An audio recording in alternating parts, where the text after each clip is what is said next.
This was a carefully planned assassination, one that had been in motion for a long time. A terrorist raised a missile tracker, locking onto his target, the U.S. president's private jet. Once the system confirmed the lock, he pulled out the latest surface-to-air missile launcher and fired without hesitation. The missile streaked across the sky, leaving a long trail of white smoke. Inside the aircraft, onboard radar instantly detected the incoming threat. The crew prepared to deploy countermeasures, but at the most critical moment, every computer screen went black. The president's personal bodyguard realized something was wrong. He immediately declared Level 1 combat readiness. Rushing into the president's private cabin, he grabbed the commander-in-chief and forced him toward the cargo bay. With only 2.5 minutes before impact, the guard shoved the president into an escape pod. I'll find you and pick you up, Mr. President! You'll fire what? See you on the ground!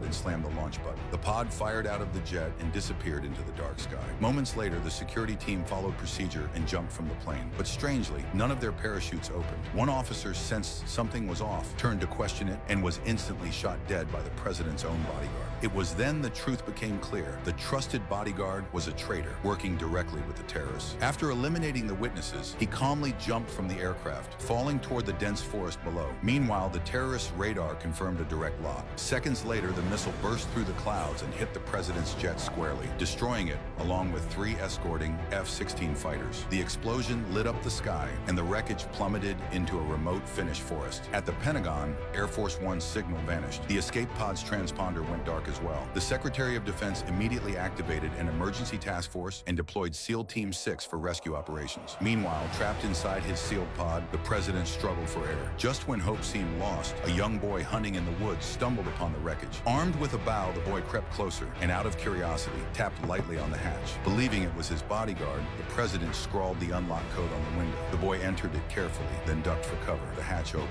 and the president stepped out, shocked to see his rescuer was just a teenage boy. When the boy learned who he had saved, he immediately took the president into the forest to hide. Moments later, the traitorous bodyguard and his terrorist partners arrived at the crash site, but the president was gone. The boy, as it turned out, was from a local hunting tribe. According to their tradition, every boy, once he turned 13, had to survive alone in the wilderness for 2 days to prove he was a true warrior. He never imagined that this trial would lead him to saving the President of the United States. The next day, as the boy guided the President through the woods, they came across the bodies of the slain security team. The President immediately realized there was a traitor inside his ranks. He grabbed a fallen soldier's submachine gun, ready to fight back. Just then, the rogue bodyguard and the terrorists emerged from below the mountain. Knowing there was no escape, the President urged the boy to run, but it was too late. The traitor closed in, slamming a fist into the President's stomach, then radioed for a helicopter. They stuffed the president into a cabinet, preparing to airlift him away. But the boy had made up his mind. He would save the president and prove he was a real hunter. He scaled the mountain in silence, aimed carefully, and leapt into action.